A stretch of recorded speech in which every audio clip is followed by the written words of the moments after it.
25 பவுன் போட்டு கல்யாணம் பண்ணி தரேன்னு சொல்லிட்டு பொண்ணோட அம்மா சொல்லிடுறாங்க மாப்பிள்ளை வீட்டில். ஆனால் அவங்ககிட்ட அந்த அளவு நகை வாங்குறதுக்கு காசு இல்லை. நம்ம ஹீரோக்கு என்ன வேலை அப்படின்னா, இந்த மாதிரி காசு இல்லாமல் கஷ்டப்படுறவங்களுக்கு அந்த நகையை கொடுத்துருவாங்க. கொடுத்துட்டு அந்த மொய்ப்பணம் வரும்ல, அந்த மொய்ப்பணம் வந்ததுக்கப்புறம் அதை கலெக்ட் பண்ணி அந்த காசை டேலி பண்ணிக்குவார். இதுதான் நம்ம ஹீரோவோட வேலையே.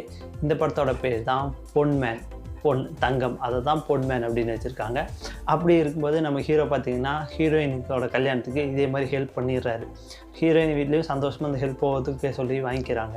ஆனால் அதில் என்ன கூத்து அப்படின்னா, இவங்க இன்வைட் பண்ணதில் முக்கால்வாசி பேர் வரவே இல்லை.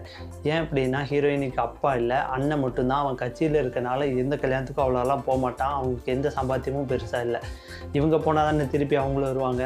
ஸோ இவங்களை நம்பி கொடுத்த நம்ம ஹீரோ பார்த்திங்கன்னா அந்த நகையை திரும்ப வாங்குறதுக்குள்ளே படுற பாடு தான் படத்தோட கதையே. இதில் ஒரு பெரிய ப்ராப்ளமே என்னென்னா, அந்த பொண்ணு கல்யாணம் பண்ணது ஒரு ரவுடியை.